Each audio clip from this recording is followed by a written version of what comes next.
John Cena and the WWE are being sued. We got to go over the details because they are absolutely insane. Also, WWE is reportedly recruiting top TNA stars, and we got to talk about a wrestler becoming a manager in the WWE.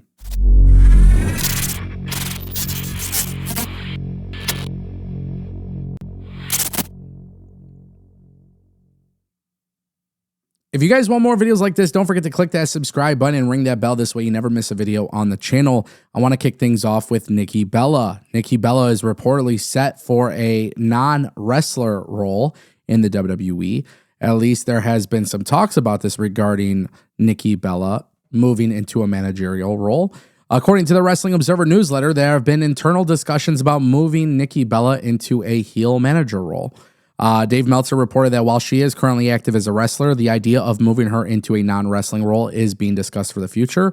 The specific timeline for this transition was not confirmed, but the report indicates it would happen down the line, suggesting it is a long-term strategy rather than an immediate change. Obviously, this is a relatively big deal because Nikki Bella, obviously, no matter how you look at it, she is considered a legend in the business. Right now, I'm less than pleased with Nikki Bella, having a match against Stephanie Vakir at Survivor Series. I wasn't too thrilled about that. I thought that was kind of a waste of a match on the card. But, look, no disrespect to Nikki Bella. I've said this several times throughout the channel, especially in the past few weeks. I would much rather see Nikki Bella and Brie Bella together in the women's tag team division, give them a championship run. I'm okay with that. Nikki Bella, having singles feuds in WWE in 2025 going into 2026, not necessarily where my interest is.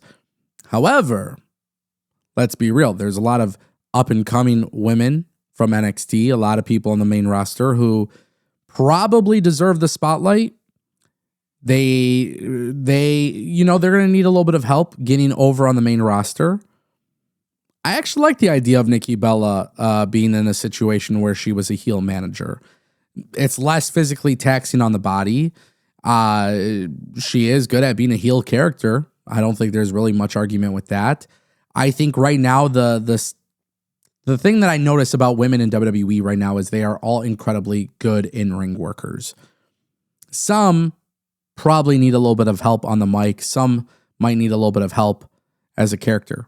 That's where Nikki Bella could be really influential and very helpful. So if WWE decides, if they opt out of having Nikki Bella as a wrestler, they're not going to have Brie Bella come back, they're not going to do a tag team run, I'm okay with this.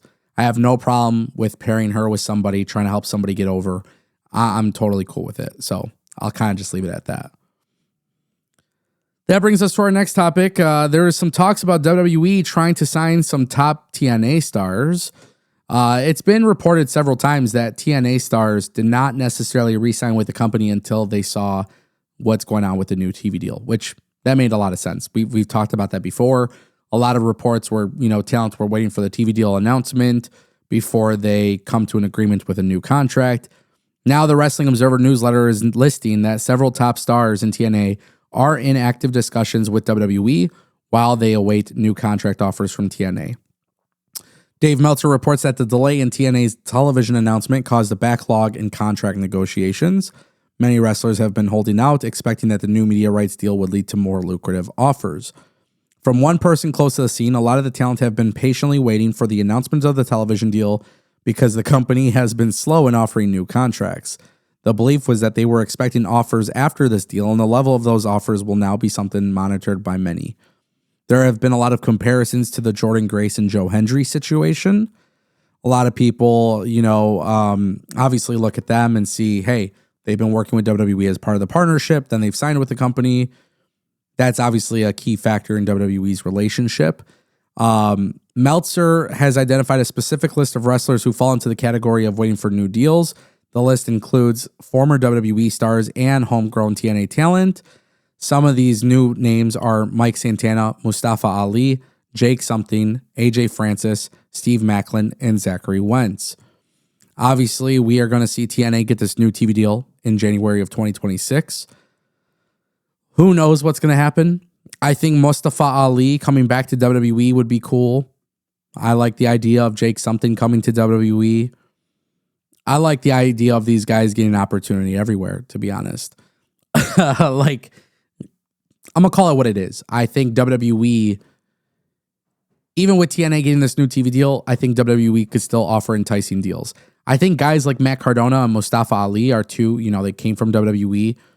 Perhaps maybe they come back to WWE. I could see that playing out. I do see some of these people also re-signing with the company and staying with TNA as well. What I personally desire is people getting paid. So whoever joins WWE, you're going to get paid. Whoever opts out and goes to AEW also means you're going to get paid. But thankfully, re-signing with TNA could ultimately mean getting paid more money. If I'm a guy like Mustafa Ali, I look at TNA and WWE are my options. I would like to see them being pushed. If Mustafa Ali were to come back to WWE, or if Matt Cardona were to come to WWE and they're not being pushed, they're not given prominent storylines, and they're not treated well, I wouldn't do it. And that brings us to our final topic, ladies and gentlemen. John Cena and the WWE are being sued. This is a very interesting lawsuit because why is it happening now? Well, we'll talk about that. A new federal lawsuit filed this week in New York against WWE, TKO, John Cena, and others objects to the use of a sample to create one of wrestling's most recognizable themes, John Cena's Time Is Now. The dispute centers around the horn arrangement in the song that plays throughout the theme. The complaint was reviewed by PostWrestling.com. It was submitted to the court just over a week before Cena is scheduled to wrestle in his retirement match. It was filed on Tuesday in the Southern District Court of New York. And the lawsuit claims that the horn-driven intro and outro used in Cena's theme song were copied from a 1974 cover arranged by Canadian bandleader, the late Pete Schofield. The complaint was submitted by his daughter, Kim, who says she now owns the copyrights to the record and the music, she says, in the original arrangement. So basically, this is all because of the sample that was in the song. In addition, WWE, TKO, and John Cena also named as defendants are music producer Jake One, who publicly is known as the guy who created this and made the theme song. Pix Russ Music and Cynthia Joe Russell Dutton are the producers who mixed his theme, so they're also in this. Pretty crazy. Basically, yeah, we see this happen in the music industry often where people get sued for samples not being cleared. It's very common in the music industry. I think it's absolutely insane that this is literally happening a week before John Cena's retirement.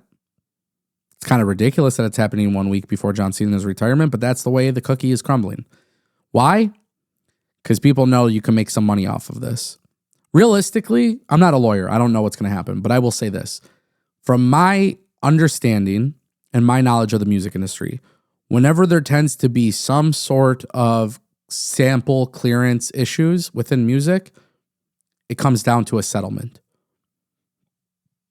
Typically, that's what you see. They're going to have to settle this.